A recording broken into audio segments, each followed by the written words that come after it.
Hello everyone, welcome to our channel. In this video we are going to discuss about the chapter aromaticity.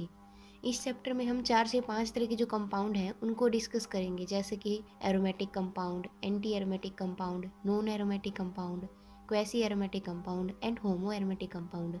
इस video में हम aromatic and anti aromatic compounds को cover करेंगे और जो rest of the portion है इस chapter का हम नेक्स्ट वीडियो में कवर करेंगे। पहले हम शुरू करते हैं कि एरोमेटिक कंपाउंड क्या होते हैं। एरोमेटिक कंपाउंड, एरोमेटिक कंपाउंड्स की कुछ कैरेक्टरिस्टिक है। फर्स्ट कैरेक्टरिस्टिक क्या है? प्लेनरिटी। प्लेनरिटी का क्या मतलब है कि जो सारे एटम इन्वॉल्व हैं वो प्लेनर होने चाहिए, मतलब सेम प्लेन के अंदर होने चाहिए। जैसे कि हमारा बेंजीन है, सारे एटम प्लेनर हैं। प्लेनर कैसे हैं कि हाइब्रिडाइजेशन क्या है? sp2 हाइब्रिडाइजेशन है, इसकी भी sp2 हाइब्रिडाइजेशन है, इस कार्बन की भी sp2 हाइब्रिडाइजेशन है, तभी तो ये जो सारे एटम है ये प्लेनर है। अगर किसी भी एक एटम की ये डबल बॉन्ड यहाँ से हटा दिया हमने, इस कार्बन की हाइब्रिडाइजेशन क्या होगी? sp3। ये तो हमें पता है कि डबल बॉन्ड है sp2 हाइब्रिडाइजेशन होगी, सिंगल बॉन्ड है sp3 हाइब्रिडाइजेशन होगी, ट्रिपल बॉन्ड है sp हाइब्रिडाइजेशन होगी। ये तो जनरल बातें हैं। तो अगर ये सिंगल बॉन्ड है, यहाँ से भी सिंगल, यहाँ से भी सिंगल बॉन्ड है, हाइब्रिडाइजेशन क्या होगी? इस कार्बन की sp3 अगर हाइब्रिडाइजेशन है तो ये प्लेनर नहीं हो सकता। फर्स्ट कंडीशन एरोमेटिसिटी की क्या है? प्लेनरिटी की। जितने भी एटम इन्वॉल्व हैं वो प्लेनर होने चाहिए हमारे सिस्टम के अंदर, जिस सिस्टम को हम स्टडी कर रहे हैं। सेकेंड कंडीशन है साइक्लिक सिस्टम। साइक्लिक सिस्टम की रिक्वायरमेंट होती है। ए साइक्लिक सिस्टम है, लाइक ए साइक्लिक सिस्टम कैसे? दिस टाइप ऑफ मॉलिक्यूल, ये सिस्टम क्या है? ए साइक्लिक है। तो ये जो ए साइक्लिक सिस्टम होते हैं वो कभी भी एरोमेटिक नहीं होते, क्योंकि एरोमेटिक की सेकंड कंडीशन है हमारी कि सिस्टम साइक्लिक होना चाहिए, like this type of cyclic system. Cyclic system क्या ये कंपाउंड है? क्या ये एरोमेटिक है? नहीं। क्यों नहीं है? क्योंकि इस जो साइक्लिक सिस्टम में इन्वॉल्व एटम है उनकी हाइब्रिडाइजेशन sp3 है। सभी की sp3। अगर एक भी एटम है उसकी हाइब्रिडाइजेशन sp3 होगी तो जो सारा सिस्टम है वो एरोमेटिक नहीं होगा। क्यों? क्योंकि सारे जो एटम है वो प्लेन में होने चाहिए, सेम प्लेन में होने चाहिए। Planarity is the most important condition of the aromatic compound. Third condition and most important condition क्या है कि जो एरोमेटिक कंपाउंड है वो हकल रूल को फॉलो करते हैं। हकल रूल क्या है देखते हैं। हकल रूल है कि जो भी सिस्टम हकल रूल को फॉलो करेगा वो 4n+2 इलेक्ट्रॉन रूल को फॉलो करेगा। 4n+2 इलेक्ट्रॉन रूल कैसे? 4n की वैल्यू कहाँ से? 0 से, 1 से, 2 से up to so on. n की वैल्यू 0 रखो, 2 इलेक्ट्रॉन्स। n की वैल्यू 1 रखी, 6 इलेक्ट्रॉन। n की वैल्यू 2 रखी, 10 इलेक्ट्रॉन्स। मतलब कि जो भी सिस्टम होगा उसमें इस तरह के जो इलेक्ट्रॉन है वो होने चाहिए, 2 इलेक्ट्रॉन, 6 इलेक्ट्रॉन, 10 इलेक्ट्रॉन्स। ओके, इसका हम डायरेक्ट एक कंक्लूजन निकालेंगे। हमारे पास आए थे 2, 6, 10 इलेक्ट्रॉन ऐसे आए थे।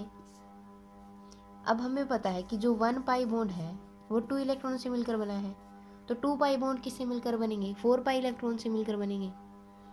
तो इसको हम ऐसे कंक्लूड कर सकते हैं कि जिस भी सिस्टम के पास odd number of pi bond होंगे वो सिस्टम एरोमेटिक होगा।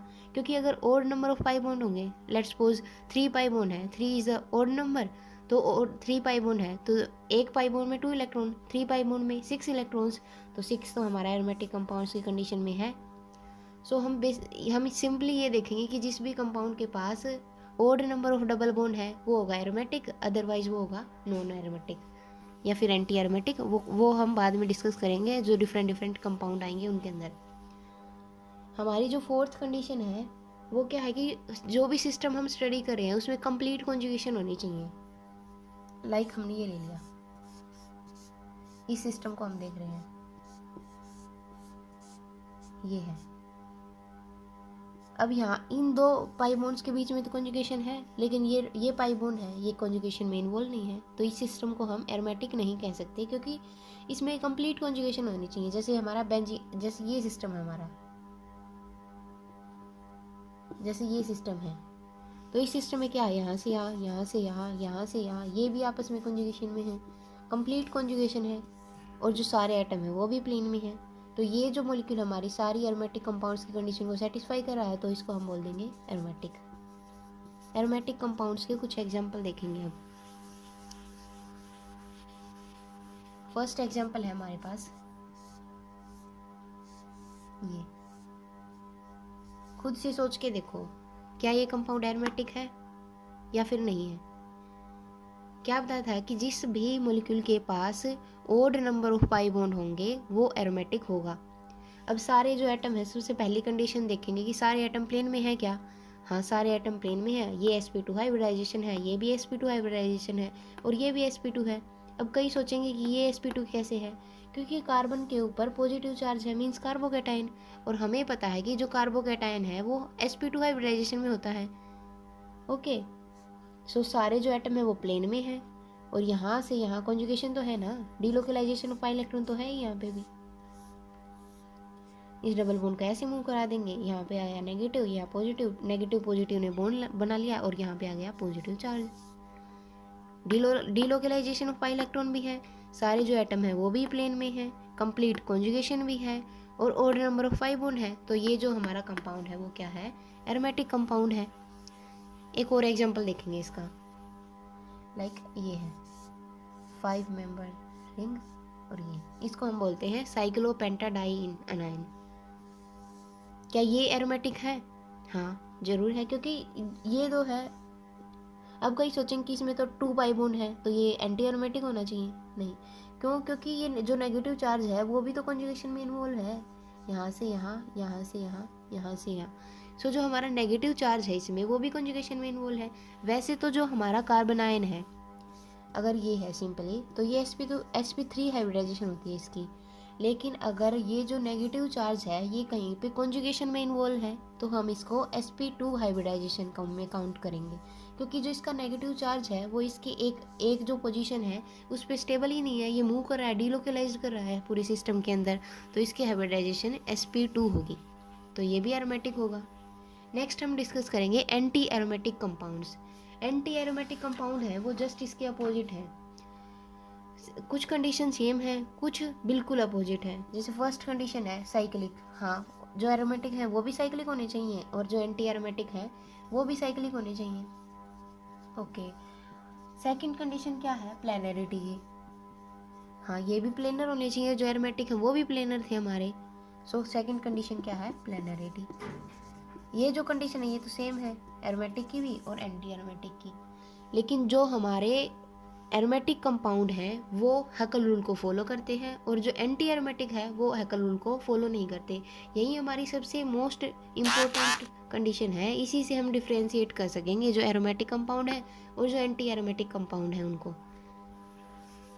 सो जो अगर ये हैकल रूल को फॉलो नहीं करते तो कौन से रूल को फॉलो करेंगे, ये फॉलो करते हैं 4n पाई इलेक्ट्रॉन रूल को। अब 4n पाई इलेक्ट्रॉन रूल कैसे, जैसे n की वैल्यू 1 से शुरू होगी, 0 से तो शुरू नहीं हो सकती ना, क्योंकि 0 पाई इलेक्ट्रॉन का क्या मतलब है, मतलब 0 ही है, 0 बॉन्ड है उसमें, तो फिर उसको कैसे काउंट करेंगे। अगर 0 पाई बॉन्ड होंगे तो वो सिस्टम प्लेनर कैसे होगा, क्योंकि फिर तो अगर उसकी हाइब्रिडाइजेशन sp3 होगी फिर तो वो प्लेनर ही नहीं हो सकता, तो 0 तो नहीं हो सकती। n की वैल्यू शुरू होगी 1 से, 2 से, 3 से, अप टू 7। अब n की वैल्यू 1 रखी हमने तो कितना आया, 4 पाई इलेक्ट्रॉन आई। n की वैल्यू 2 रखी तो कितनी आई, 8 पाई इलेक्ट्रॉन आई। n की वैल्यू 3 रखी, 12 पाई इलेक्ट्रॉन। अब इसको भी हम एरोमेटिक की तरह ही कंक्लूड कर सकते हैं कि जैसे हमने एरोमेटिक में किया, कि एरोमेटिक में क्या बोला हमने कि जो जिस भी सिस्टम के पास में odd number of double bond होंगे वो एरोमेटिक होगा। एंटी एरोमेटिक में हम करेंगे कि जिस भी सिस्टम के पास में even number of pi bond होंगे वो एंटी एरोमेटिक होगा। Even number of pi bond मतलब कैसे, 1 पाई बॉन्ड है, 1 ओड नंबर है, ओड नंबर मतलब 2 पाई इलेक्ट्रॉन्स आए। अब 2 देखिए, 2 क्या है, इवन नंबर है एक, अगर 2 पाई बॉन्ड होंगे तो उसमें पाई इलेक्ट्रॉन्स कितने होंगे, 4 पाई इलेक्ट्रॉन। यही हमारी इसके एंटी एरोमेटिक के 4n रूल को फॉलो कर गया ये। सो सिंपली हम किसी भी मॉलिक्यूल में अगर हमें देखना है कि सिस्टम एरोमेटिक है या फिर एंटी एरोमेटिक है, सिंपली हम उसमें नंबर ऑफ पाई बॉन्ड देखेंगे। अगर number of pi bond even है तो उसको एंटी एरोमेटिक बोलेंगे, अगर number of pi bond odd है तो उसको एरोमेटिक बोलेंगे। अब एग्जाम्पल देखेंगे एरोमेटिक एंटी एरोमेटिक कंपाउंड्स का। ये जो है हमारा साइक्लोब्यूटाडाइन।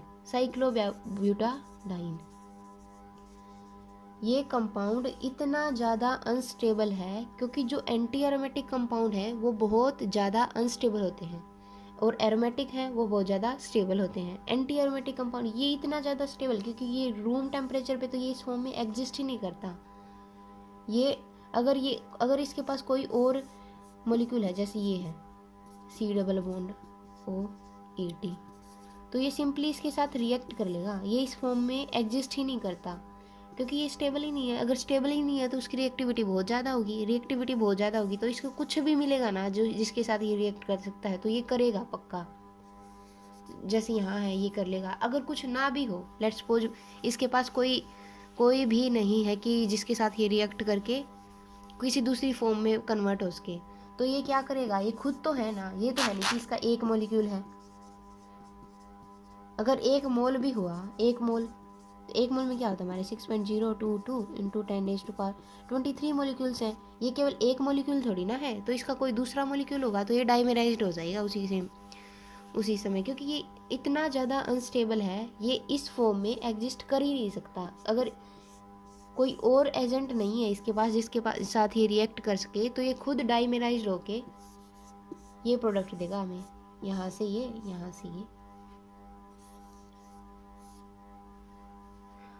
इसकी अपने आप डाइमेराइजेशन हो जाती है क्योंकि ये रूम टेम्परेचर पे एग्जिस्ट नहीं करता।